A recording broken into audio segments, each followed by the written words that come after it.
Election हुआ, elections के result आए, उनको 62,751 वोट मिले और सामने जो बीजेपी के कैंडिडेट थे उनको मिला 62,752। एक वोट से हार गए। और मजे की बात सुनिए, उनकी पत्नी, उनकी मदर और उनको ड्राइवर 3 जने वोट देने नहीं गए। तो वोट अवश्य कीजिए, वोट। दूसरा, जनता दल का कर्नाटक में विधानसभा चुनाव हुआ।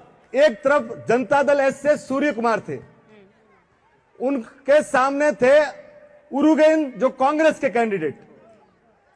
सूर्य कुमार को वोट मिले 40,751 और उनके कांग्रेस के कैंडिडेट को मिला 40,752। एक वोट। उन्होंने अपने ड्राइवर को रोक दिया कि तू गाड़ी संभाल, और उनकी गाड़ी संभल गई। सोचिए एक आदमी क्या कर सकता है। तीसरा, अपने बंबई में 220 नंबर वार्ड, एक तरफ शिवसेना के कैंडिडेट थे, एक तरफ भाजपा के अतुल शाह। अब सोचिए सुरेंद्र जी बगलकर जो शिवसेना के कैंडिडेट थे उनको निर्वाचित घोषित कर दिया गया। फिर बोले अतुल शाह गए कि भाई हमारे को काउंटिंग रिकाउंट कराना है। रिकाउंटिंग हुई, आप ताज्जुब करेंगे, दोनों के वोट आए 5,946। सेम वोट आया नहीं और लॉटरी से अतुल शाह को जिताया गया।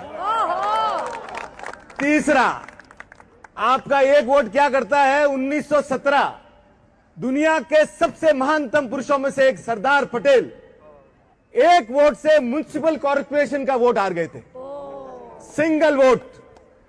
और सबसे बड़ी बात, वाजपेयी जी की 1998 की जो गवर्नमेंट गई थी ना, वो भी एक वोट से गई थी। और हजारों करोड़ रुपया खर्च करने के बाद 1999 में सिर्फ एक वोट के कारण वापस गवर्नमेंट लानी पड़ी थी। तो वोट आप करते रहिए, आपकी जहां इच्छा हो, जहां मन हो, जिसको करना हो करो, पर वोट। ये आलस मत रखो कि मैं नीचे नहीं उतरूंगा, अभी ईवीएम मशीन आपके घर पे तो आएगी नहीं। अब आप ये सोचिए, अपने यहां आलस नहीं है, फॉरेन में भी आलस है। 1875 में फ्रांस में राजाशाही थी, हजारों साल से रॉयल्टी चल रही थी। तो उनका आया कि भाई रॉयल्टी रखनी है कि रिपब्लिक रखना है।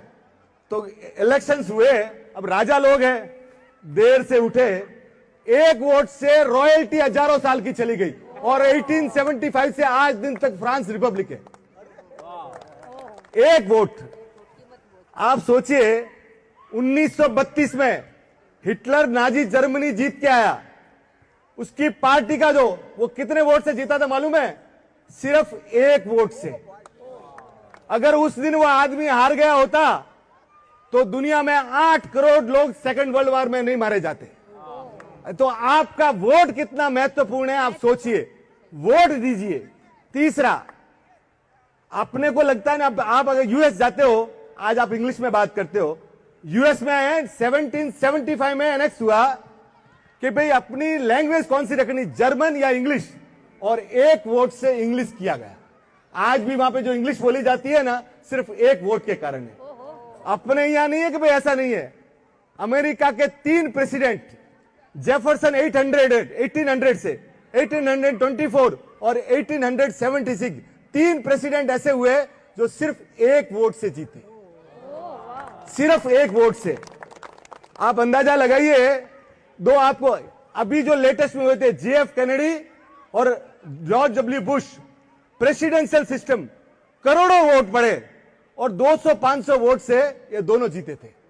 तो बॉस, आप जहां भी है, आप जहां भी रहते हैं, आपका जहां मन है, देश का लोकतंत्र इतना बढ़िया है, आपको जहां आवे वहां वोट दो, पर वोट दो, वोट दीजिए। ये जो देश है ना, इतना प्यारा देश है। और चुनाव आयोग आपको कितना महत्वपूर्ण मानता है, आप मानते हो कि नहीं मानते? एक बापू रहता है जंगल में, कहां पे, गिर के, उस अकेले आदमी के लिए वहां पे इलेक्शन कमीशन बूथ लगाता है और वो अकेला आदमी 70 साल हो गया, वो आके वोट देता है। उसको 100% पोलिंग बोलते हैं अपने। आप सोचिए, तो चुनाव आयोग तो आपको बहुत महत्वपूर्ण आदमी मानता है। आप अपने आप को महत्वपूर्ण आदमी मानते हो कि नहीं मानते हो, आप चेक करो। इसलिए वोट देने जाया करो बॉस। घर पे बैठो मत और बाद में कोसोगे कि इसने ऐसा किया नहीं। आप अपनी रेस्पॉन्सिबिलिटी है कि वोट दो। Thank you sir.